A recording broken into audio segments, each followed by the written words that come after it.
Okay. Oh my gosh. Woo! Hi, everyone, and welcome to She Will Not Be Silenced, the podcast.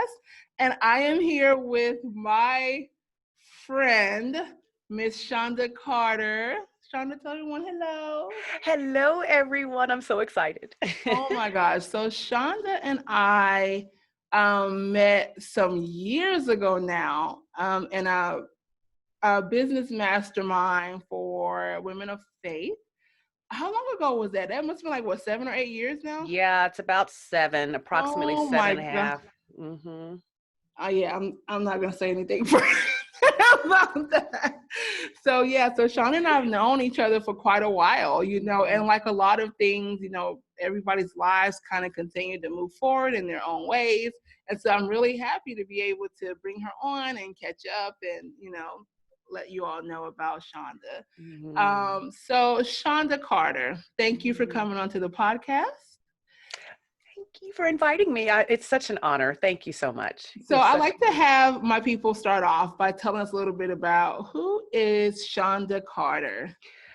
That is such a loaded question because I could introduce myself for the entire time you have, but uh, Shonda Carter, I narrow it down to Shonda Carter is now a walking permission slip. I could not say that 7 years ago. Mm. And a walking permission slip for women of faith who want to pursue their dreams when it doesn't look like what faith is told the definition that we are given as faith. So I like to help insanely gifted Christians pursue their faith, pursue their dreams, pursue their purpose, pursue their passion.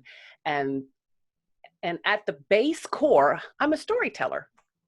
So, and then of course, you got to throw in the mom, and now I'm a grandma. I was not a grandma when we were when we met. Now I'm a Yes, grandma, yes. wife, mother, grandma, all that other good stuff. But basically, I like to just say I'm a walking permission slip. That just sums it all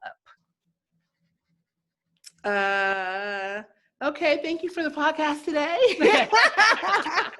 So when you say you work with insanely gifted Christians, tell me a little Mhm. bit about what that means to you. hmm What that means to me is like not to throw people off, because some people look at me and they see a bunch of stuff that I'm doing, and I do a lot, and it just comes natural. But what the people that have reached out to me have been the people that, I know I have all these gifts, but they're not allowed to use them. That's why it was so important that just the title of your podcast alone just lets you know that this is the place, this is a safe space to, talk about the things that have tried to silence you. And like I said, sometimes when your gifts don't look like other people's gifts, you don't know how to use them. You don't know where you fit. You just have to you're quiet, and you push them down, and you think that you're wrong, and you think because it's different.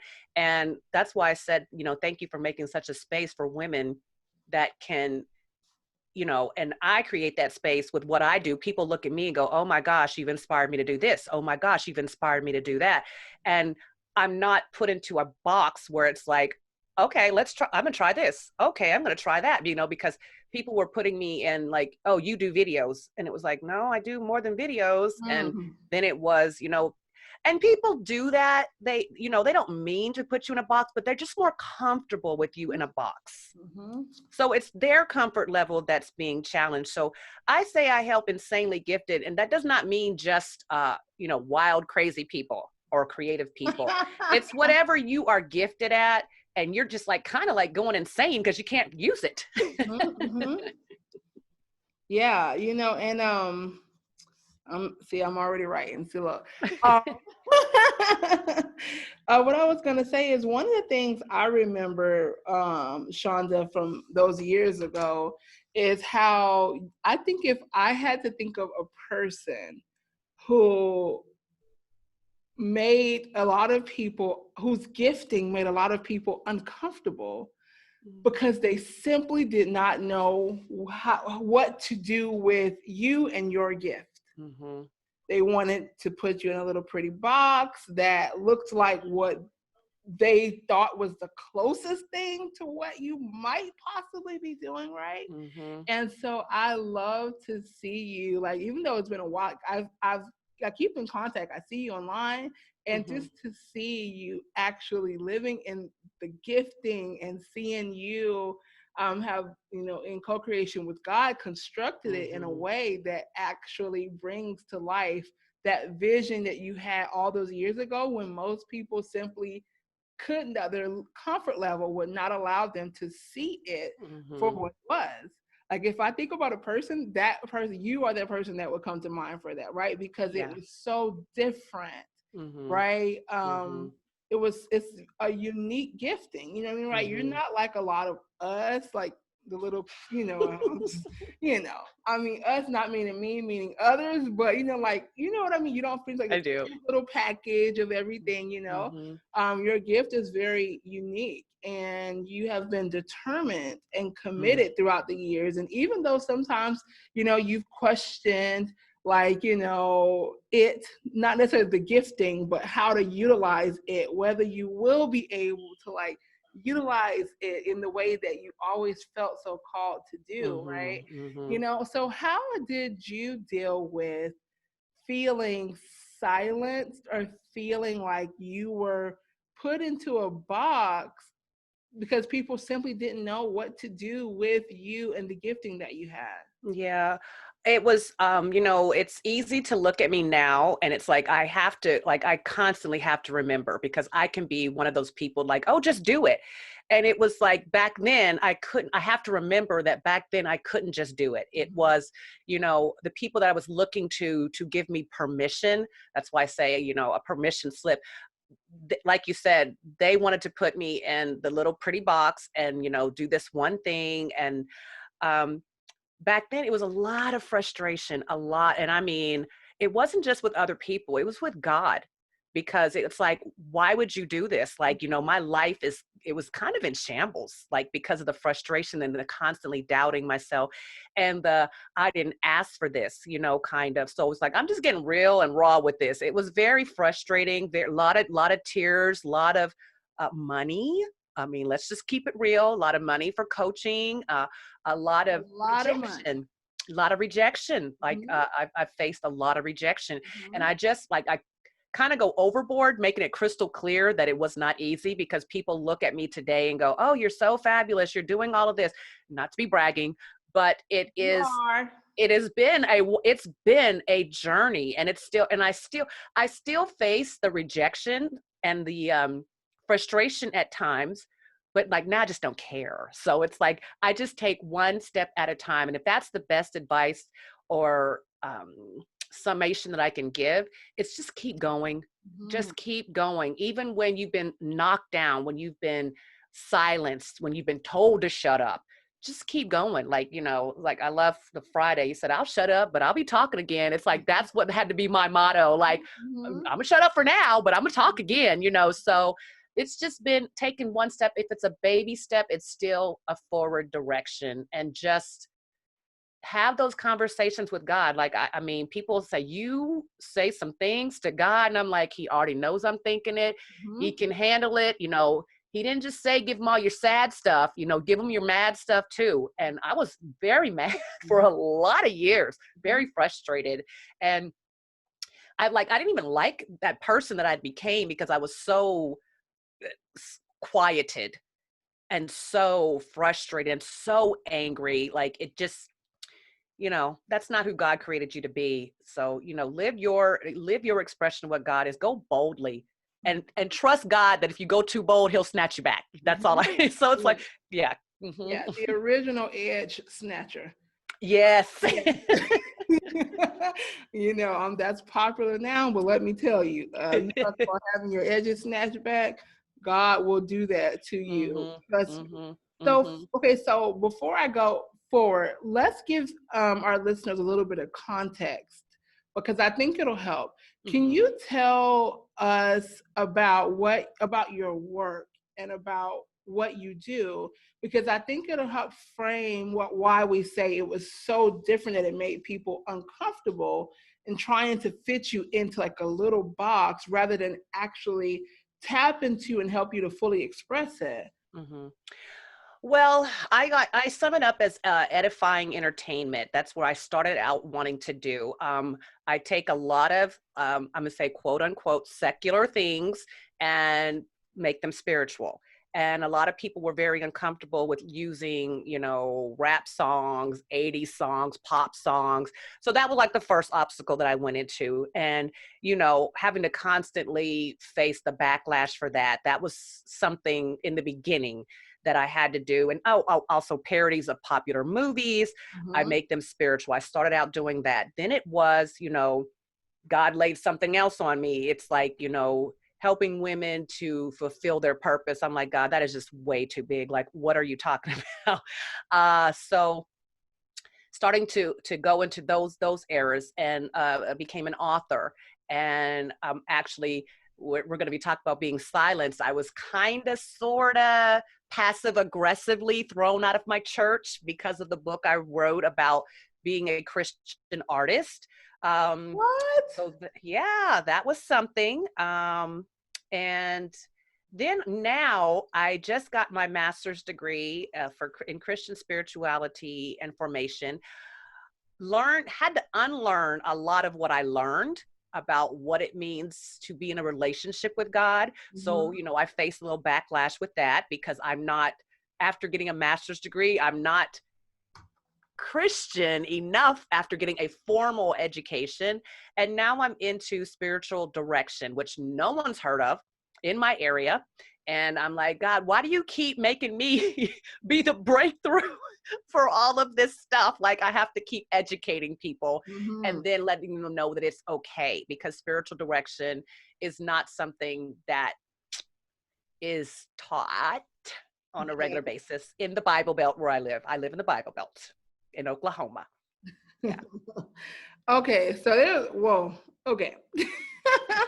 So there are two things that you mentioned that I would like to come back to, Mm-hmm. because I have to hear it, and I feel so strongly there's going to be something that's going to resonate with someone who's listening. Mm-hmm. You mentioned, so first of all, tell me a little bit about what is your degree in spiritual direction. Like, what exactly is that for those of us who are unfamiliar with what Mm-hmm. that might look Mm-hmm. like?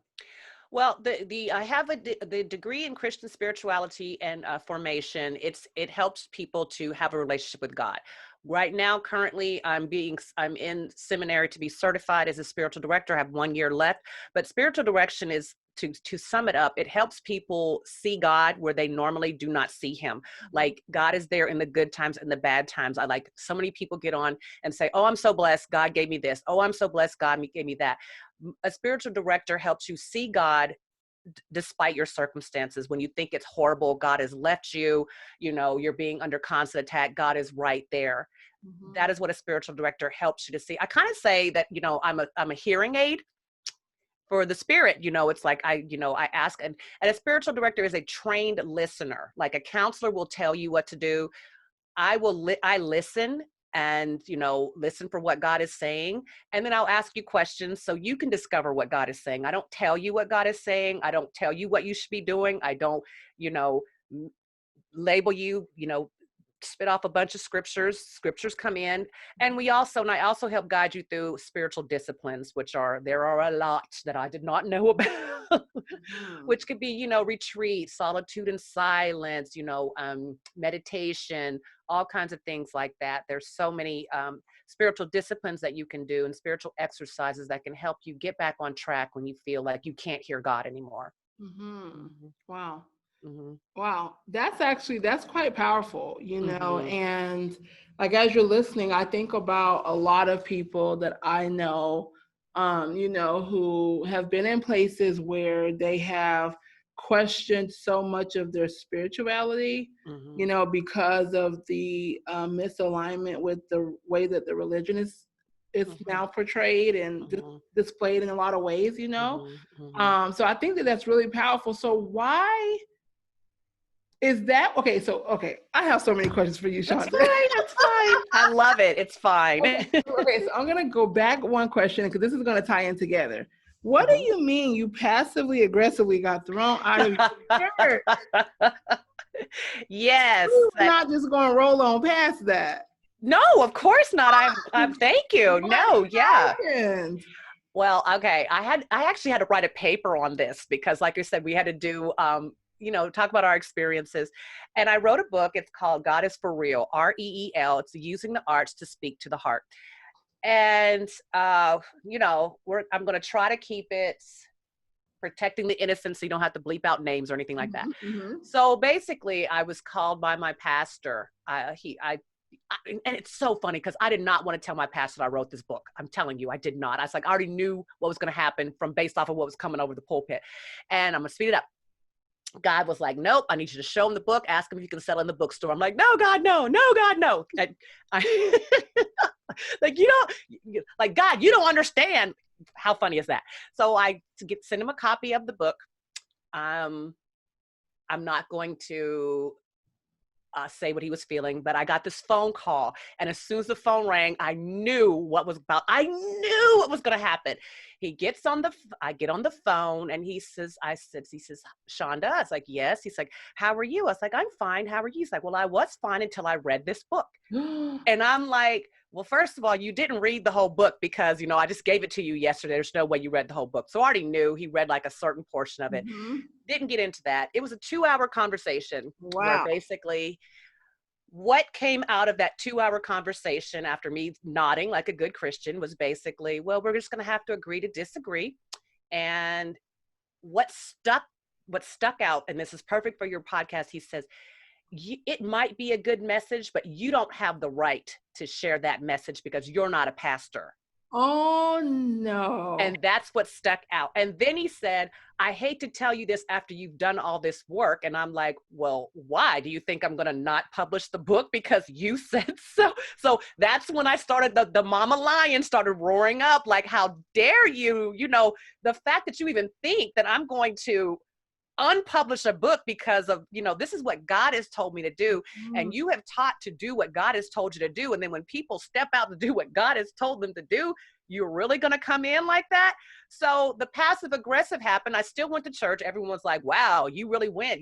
I still went back, but I was stripped of, I was no longer allowed to teach Bible study. I was no longer allowed to sing. I was taken off the schedule to sing. Oh my gosh. And then, I had I'd stepped down from leadership as far as the drama team had went. But, the tradition is when you step down from the drama team, you get another leader and you pray over the leader and, you relinquish.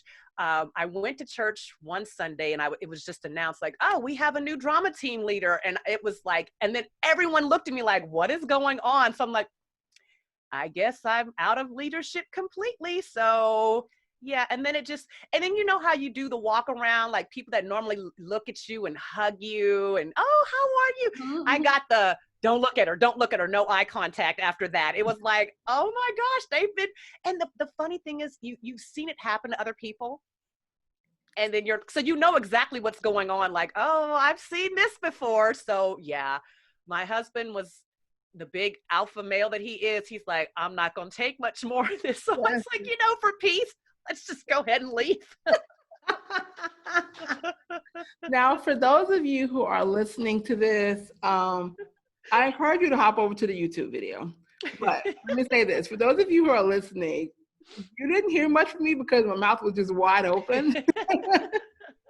This is exactly the type of experience that this podcast is predicated on. Is the number of times when you are stepping into your power, into your voice, into your gifts, only to be told that you don't have the right, or who do you think you are?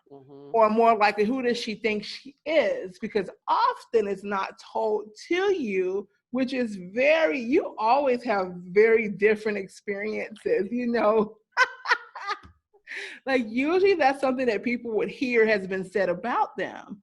But the fact that you were actually approached, how do you feel now reflecting back on that experience of being literally, quite literally, they're attempting to silence you Mm-hmm. and telling you that you don't have the right to do what God has specifically called, directed, appointed you to do. How do you feel about that now? Now it was the best thing that could have ever happened to me. Honestly, Wow. yes, it hurt because I was back then. It hurt because I was very disappointed in the fact that, I've been going there for 15 years. Of course, you don't want to break connection with, your friends Mm-hmm. and they call themselves your family Mm-hmm. over something like that. Like, the fear of being misunderstood is what Yes. also keeps people silenced. Mm-hmm. Like, well, I don't want them to misunderstand. And so, yes, I felt very hurt and misunderstood. The two biggest fears that I had. And I got it smack dab right in the face. There is no denying it. You were misunderstood. The book Mm-hmm. was misunderstood because I was accused of a lot of things that I was not saying. And if you would have read the entire book, you would have saw that that was not what I was saying. No one is saying that artists are more important than preachers, just that, let's make room for artists in Yeah. of all fields. I was not saying that. And so I was misunderstood and hurt that, you could work with me for 15 years and then just assume the worst in me. So it hurt at the time. Mm-hmm. Now, best thing that ever happened. I understand why God had me do it. It gave me a freedom and it gave me a responsibility for others like me that have felt that way and were silenced for so long.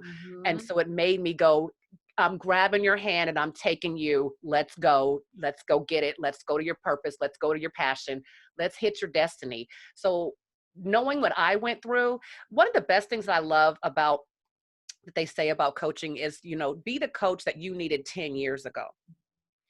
I needed a spiritual director to get me through that time. I had a lot of people that were praying for me. Not everyone turned their back on me. So I don't want it to be like, I'm saying that, but Certainly. Yes. I needed a spiritual director would have been so instrumental Mm-hmm.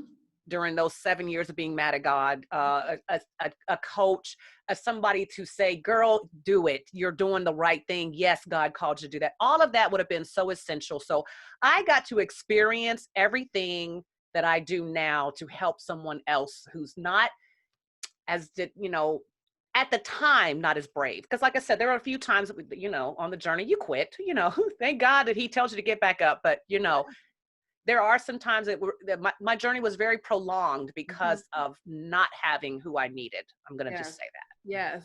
Mhm. And that is one of the things that I love about, like, as we kind of mature, like, along the journey, um, and we see exactly like what it was we needed, and to be able to be that, because like, even if people like, well, nobody needs that. Like, I was having a conversation the other day. I was being interviewed for this feature that this local community is doing about me.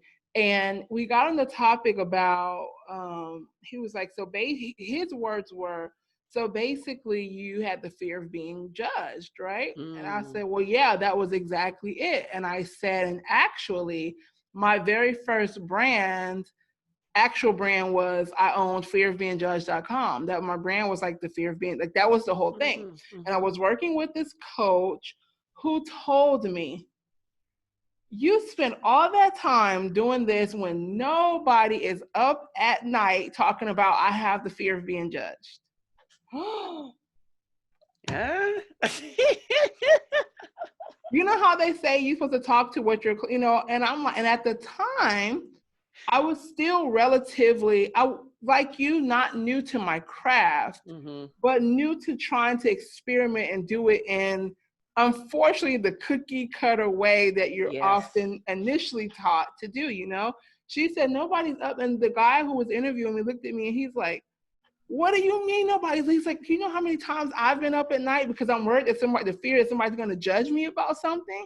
And she was so adamant, like, I don't know why you're going to do that. You're not going to make any money because your clients are not up saying that.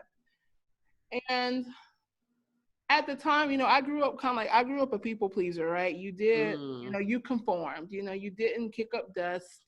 You know what I mean? You did what you had to do. You were a lady. You know what I mean? And all that stuff. But that very next day, I'm like, you know what? I'm gonna sleep on this. The very next day, I fired her, and I Good. told her I'm not even going to ask for my money back. And I explained to her in great detail. I mean, it was a detailed email to let her know why. Mm-hmm. And she ended up like a day or two later, she apologized and was like, I was going through a lot, but that's not, you know. So when I tell you, right, it was literally, and my husband told me back then, he's like, you know what? He said, a lot of people, they get afraid that you're going to supersede like Mm. what they, even where they are. And I never understood that. Like if Mm-hmm. I'm mentoring or coaching or consulting someone, I want them to, I mean, just blossom, Mm-hmm. right? You know what I mean? And Mm-hmm. I Yeah. realized that it was an attempt to silence, to dim my light, to Mm-hmm. dim all of that. But it made me question so much about, well, maybe that is the case because this supposedly big wig person says yada yada yada yada, right? And I like eventually scrapped it. I mean, which I'm happy now because I understand that that was meant to be a part of my brand of who I am, right?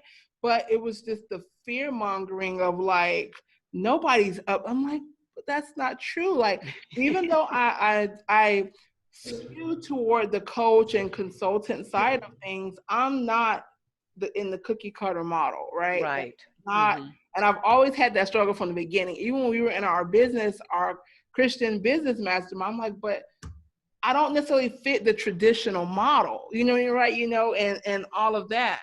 And so when you say that, my question to you is, how did you have the courage to keep going? Like for example, to church. How do you get the courage to keep going even when you had quite literally been told that you don't have the right to do certain things, Mm-hmm. a literal attempt to silence you. Mm-hmm. How did you get the courage, and or was it even courage, to keep going, not only to church, but then to keep going with your craft even after you walked away? Well, the courage, the reason why I continued to go to church is because I knew the power of offense, and I just did not want to leave offended. Like you can say what you want, but you're not going to change who I am. And I said I was not going to leave that church till God said I could leave. So I recognize that this was like to try to get me offended and to leave prematurely. And then, you get into all of that, I don't believe he brought me this far to leave me. Mm-hmm. So I was like, no, you are not going to tell me when to go when I've already made an arrangement with God for him to tell me when to go.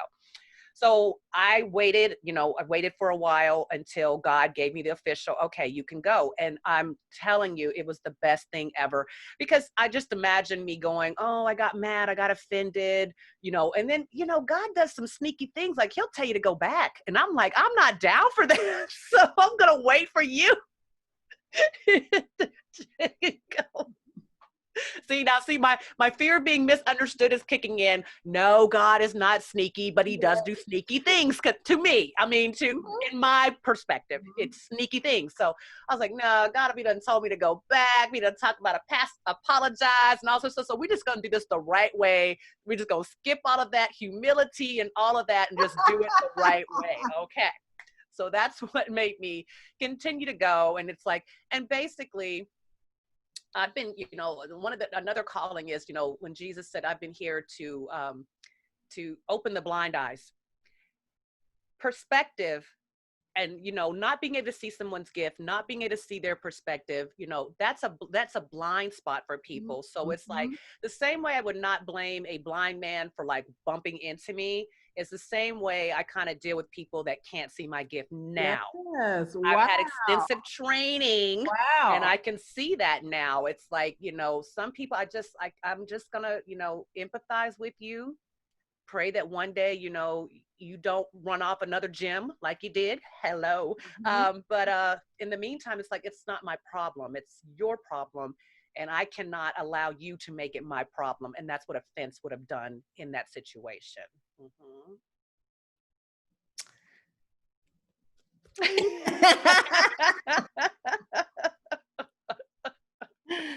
I mean, I'm just like thinking like this is like the very reason. Like we Mm, often don't realize how many different ways, in how many different categories, religion, church by itself, outside of religion, mhm, people, business, like so many ways in which, you can be attempted to be diminished, you know what I mhm, mean, made to feel small, made to feel as though, you have done something wrong when you're simply, just working in your gifting. It's one of the hardest things to do until you build up the muscles, right, to recognize it for what it is, mhm. especially when it's someone that you respect. Yes. Um, Mhm. that makes it even more challenging, right? Someone who Yes. you respect and you're like, Mhm. so I'm just like really happy that you had the ability, but God will give you that ability to do Mhm. that, when the time comes, Mhm. And you know how you talk about like God being sneaky, like everybody has their own relationship, you know what I mean, Yes. with God. Yes. Like I talk about all the time, like God always like pulls like jokes and stuff on me. Like Mhm. that's how I know when I've like gone a little too, you know what I mean? Like literally, I'm like, oh, you got jokes, okay?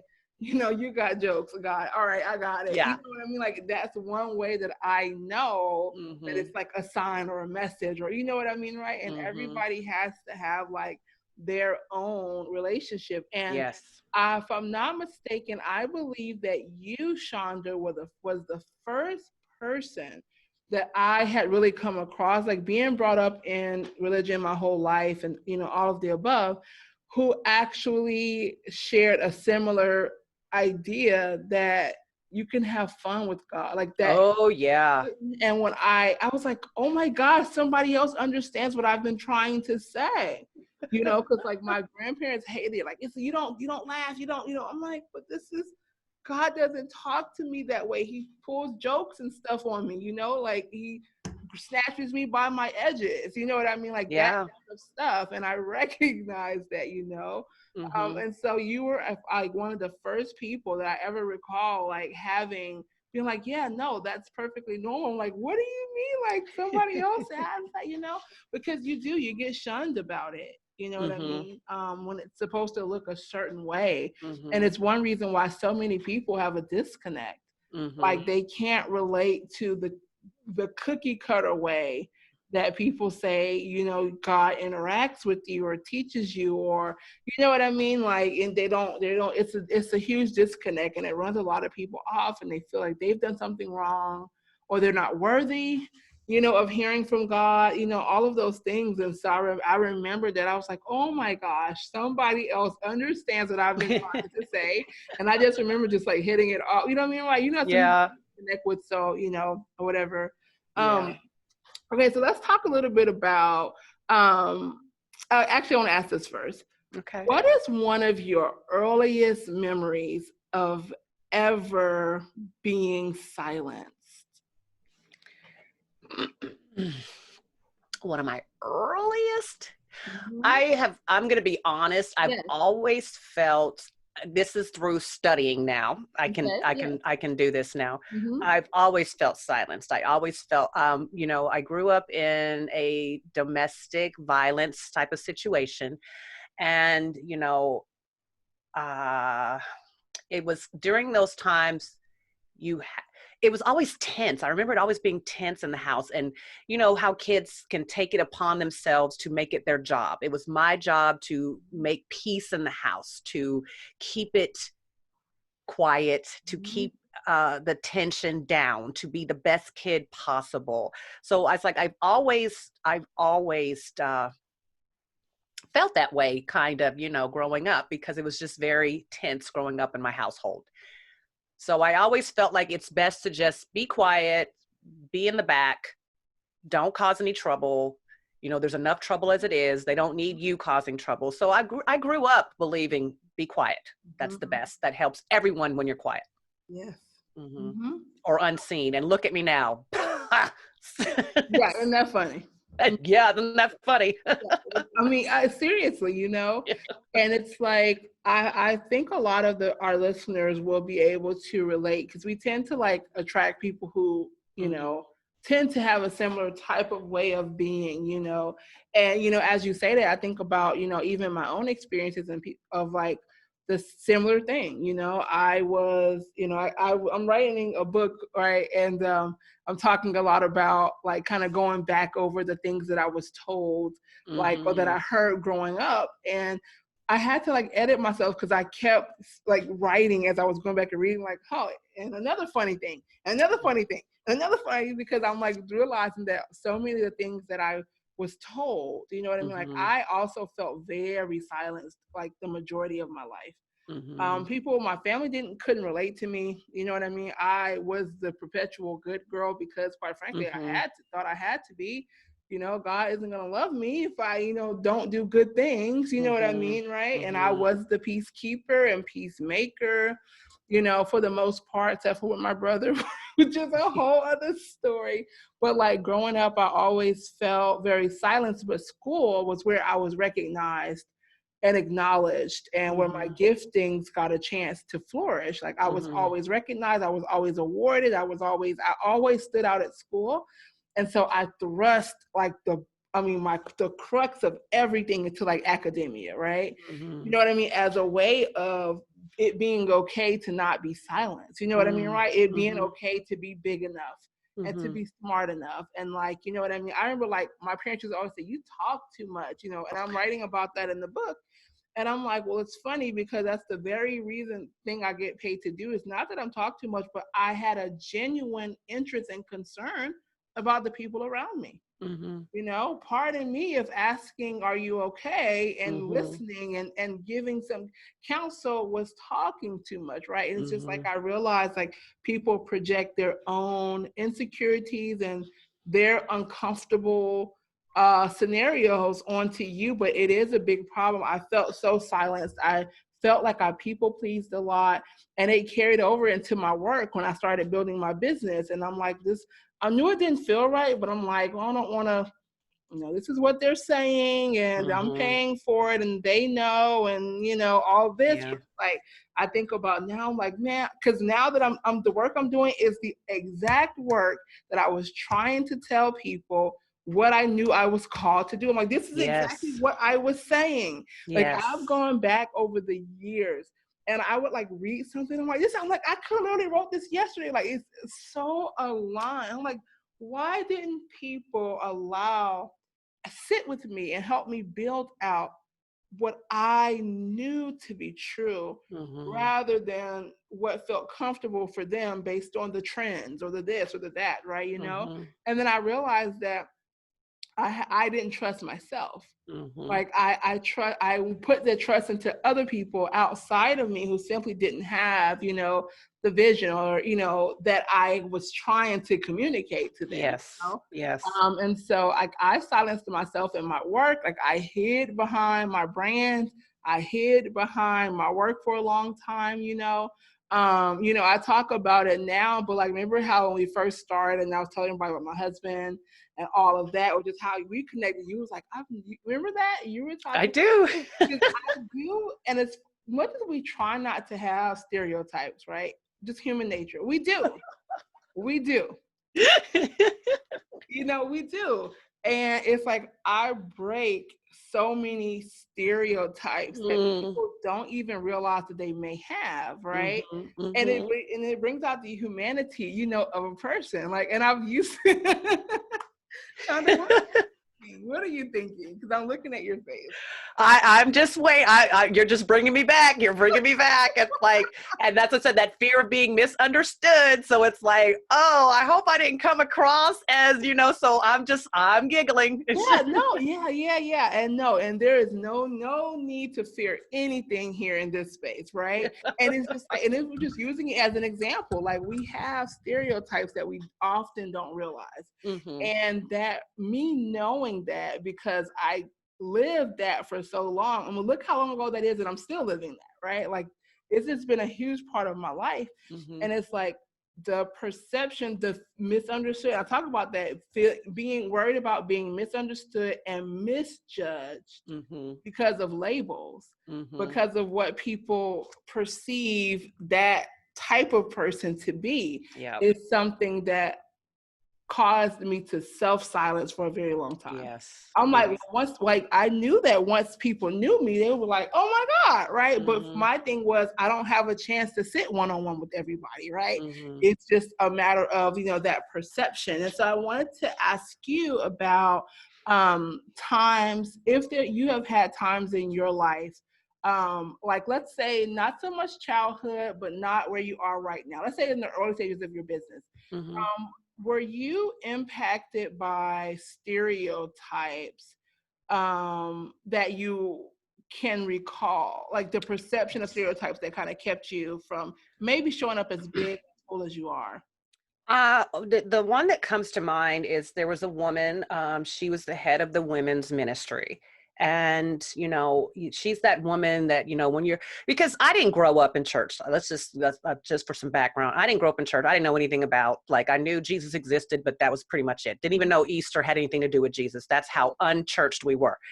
Mhm. I didn't get saved till like maybe 35, just to put it in context. And Mhm. so it's like I felt like I had a lot of catching up to do. So it's like I clung to everything and everyone, trying to, you know, be this good Christian, because I am in love with Jesus. So it was like, I just want to, when you're in love, you want to be in love, so it's like, let's, spend as much time as possible together. But there was one particular woman, and I remember her saying to me, I was pouring out my heart and I was telling her all the things that the enemy was saying to me. And she looked at me and she said, I said, well, do you know what I'm saying? So it's pretty much similar to what you were saying, just looking for that connection. She's like, no, because the devil doesn't talk to me because I'm a good Christian.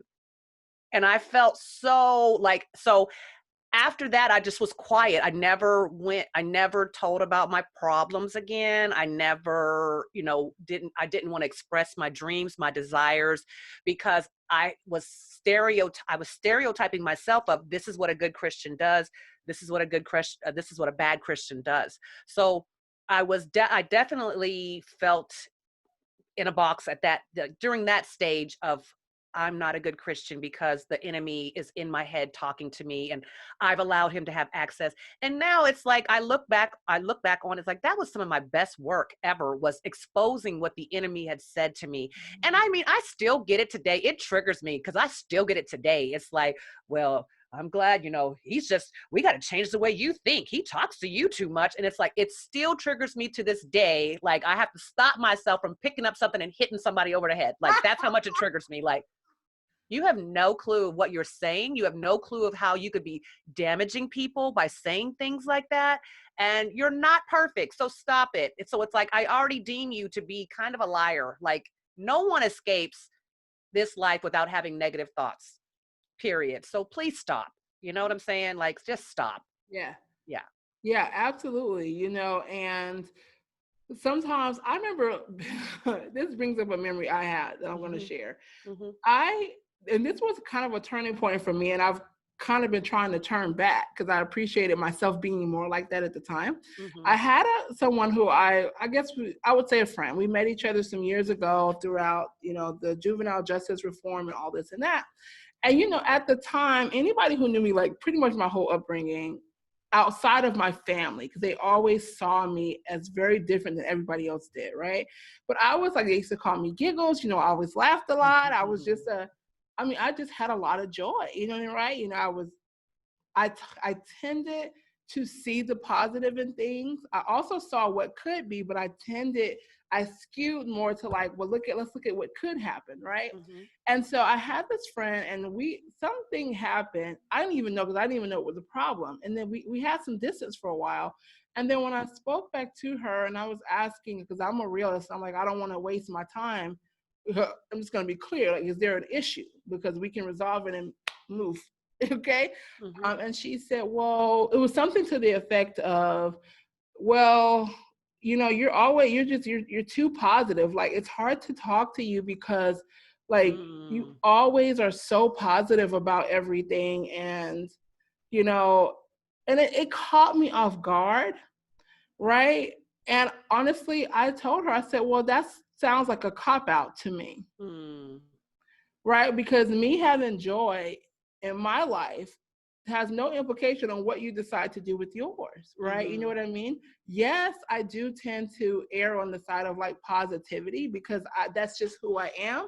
I believe that if you don't see the positive in what could be, you will spiral. You can Mhm. easily spiral, right? But Mhm. it made me feel some kind of way. And then I realized it impacted me a lot because I stopped being so Mhm. freaking, I wasn't as happy. I wasn't as joyous. I'm like, oh my gosh, maybe everybody feels like I'm a Pollyanna, right? You know what I'm saying? Like, what? Oh my God. And like literally before I knew it, I felt so different. That little seed, right? Yeah. It questioned, it brought up an insecurity in me that I didn't know I had from growing up. Like maybe I am like too much. Like maybe Mhm. everybody, because you know what I mean? But I'm like, if you know my story, my background, I don't, trust me, I have a lot of reasons not to have a lot of joy. Let's be clear, just like most Mhm. people, right? Mhm. But it brought up so much in me to where I started to like, I would actually stop myself from sharing something positive or this and that because I'm like, oh, I don't want to alienate people, right? Right. How Mhm. one person's like Yeah. little perspective, if you're not checking yourself, one person's Yes. opinion, their Mhm. perspective, you know what I mean? That I just realized now that it was just her issue, you know what I mean? Yeah. Like, we spoke Mhm. recently and I said, well, just so you know, I'm back joyous again. I don't know what to tell you, but it's not my problem. Like that's Yeah. who I am. I'm the friend where I will listen and then I'm not gonna commiserate with you. I will Mhm. listen, I Mhm. will be there, and I'm gonna say, okay, so what can we do about it? Right. And Mhm. that's just who I Mhm. am. And so when you talk about the power of our words to like damage and to really words can hurt. They absolutely can. And what I love about your story is you were being positive, but you weren't telling her to change how she is. No. That's the difference that people, it's like, be who you are, but don't try to force the way you relate to God, the way you deal with problems, like that they're wrong if they deal with things. We are all so uniquely and wonderfully, we celebrate, oh, I'm unique and wonderfully made. Okay, then stop trying to make me like you. It's like Right. people need to Mhm. understand what that Bible is saying, what those scriptures are saying. It's like, it's not, you are you, and that's who you are, and that's fabulous. Stop trying to make everyone else like you. And Yep. that's pretty much it. That's what I Yep. loved about that story. Yeah. Yeah, absolutely. And it's the true, and it's the power that we have to be mindful and we have to check ourselves on the receiving end to not allow someone to have so much power Mm-hmm. Mm-hmm. over who we think we are. Like I'm at a point in my life now where like there's very little you can say to like, Mm. I mean, when I say it's so different, I grew up always being concerned about what somebody thought. Yeah. Always, always, always. I didn't speak unless I was going to be perceived the proper way. I didn't do things unless, I wanted to make sure that, I mean, everything was so calculated to make sure that it wasn't offensive to someone, didn't make anyone feel a certain way. Like that's just the way it was. That's so much work. Oh my gosh.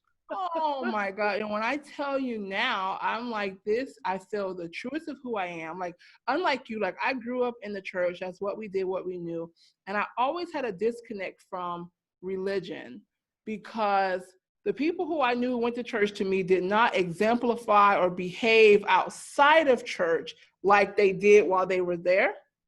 And so it brought up a lot of like Yeah. insecurities in me. And I was like, but I'm not that. And like, I didn't want to be associated with that. And, like all of the above. And it's Mm-hmm. like, even now, like I love Jesus and I have learned to have my own relationship in a way that may not fit for other people, right? I am much, much more open minded than a lot of Christians about a lot of things, you know. Yeah. What I mean, right? Because I really have understood that it's not me. Like Mm-hmm. people will be responsible for answering for themselves and all of Mm-hmm. that. But I am very open minded. I have friends in all types of lifestyles and all of that. But it's because I'm so secure with my foundation, Mm-hmm. right? That I don't worry about someone being able to pull me into something that's misaligned, you know what I mean? Mm-hmm. Like with what I have going on, I've been silent so long. And when I did a podcast with Janae, you remember Janae? Mm-hmm. And we were talking about how the self-silencing, like a Mm-hmm. lot of times, the person who silenced you was you. Yep. Yep. A lot of times you get in your head Mm-hmm. before it actually becomes anything, and you've squashed it, you've stopped it, and then, you know what I mean? Years later, you're kicking yourself in the behind because you're like, why did I do that? Right? Like, I Mm-hmm. had it right all along. Like, Mm-hmm. somebody asked me that question on a podcast that I was guesting on. And she was like, what advice would you give to your younger self? And the first answer for the first time that came up was, you had it right all along. Wow. Yeah. Like, I Yeah. feel like my entire life, I feel like I had it right all along about who I was and what actually mattered to me. But everyone else's expectations of me, everyone else's perspective and opinions about who I should have become, like Mm-hmm. those things created someone who was a shell of who I was. But Mm-hmm. I feel like I had it right all along. And I feel like you're at a place in your work and in your walk where you're feeling similar to that. Like, you had it right. You knew. I mean, now you're seeing how powerful it actually was, right? You know what I mean? Like, Yes. even from Yes. what you thought those years ago, to see it like manifest and to come to pass in form, you know what I mean? Mm-hmm. Like, Mm-hmm. in an even more powerful way. Yeah, absolutely. Sometimes it's a little surreal because, like, I guess I'm like a local celebrity. And even when people say, "Oh, I saw you on Facebook," "Oh, I know you. I saw you on Facebook," and I'm like, "Huh?" Like, I don't know what you're talking. It's like I have to remember, but it is the way. Like, I love seeing myself through my 18-year-old's eyes now. She's like, "Oh, mom, all my friends think you're great. Oh, they think you're so successful." Oh, I'm like, huh? Like, so it is very Because you powerful. are. And having the conversations with her about, Jesus, and she trusts me, and hearing how people trust me to have these type of conversations, Mhm. hard conversations, Mhm. difficult conversations, just, saying that God jokes, like, what? Like, no, he jokes with me a lot, Right? so it's like, and inspiring people. I remember, like, one of the best things I ever heard was someone came up to me, and we were having a walk against human trafficking. I had, I'm like, that's not in my brand. Like, I'm not serious like that, God. Like, it's horrible, it's awful, it's tragic, but it was bringing me to a place that I had to be serious. I'm like, God, that's not my brand. So I'm like, I put myself in a box again. Like, no, I got to be funny all the time. And the whole purpose was just to show people that you can do something, no matter how little it is. We walked around in a circle we walked in a 2-mile circle, and the enemy was like, what do you think that did? And I'm telling you, without, that didn't do nothing. Without missing a beat, a woman came up to me. She says, you know what? You inspire people to be better people. And I went, oh my gosh, like, it's not always about what you can do. It's like you said, it's about planting the seeds. It's about giving people, permission to do things. And I shared that story, like, the enemy is like, what y'all think this circle's going to do? We raised so much money. Mm. We wrote letters to, to people that were rescued. People were like, oh, I love that part of it. It was just a beautiful thing, rather than me sitting at home going, what's walking around a circle going to do? Like you said, those voices that silence you. So Mhm. you can be silenced verbally, and you can be silenced in your actions as well. Like, what's that going to do? And Yep. a lot of stuff that I've done, I have not seen the return on yet, but it's still a step. It's Mhm. still a step. So even whether you see it or not, just keep walking. Wow. Like, that's, you can, like, when you say that, you can feel it, you know what I mean? You Mm-hmm. can feel that. And I think that's very encouraging for people listening, because most of the people that I work with have been doing this for so long. Like, Mm-hmm. whatever it is, they've been doing it for so long, and they're like, oh, where is my return? Like, on the way. But it's like, we have to realize, one thing I realize is that I am the return, and I'm Mm. looking forward to receiving my rewards, to kind of showcase that. But me being who I am, and being strong and secure in who I am allows a lot of the people who are around me to feel more secure in being who they are, in recognizing that. And I realized, to me, that is a big return in my work. It's like, wow, Mm-hmm. because once upon a time that was not happening. You know what I mean?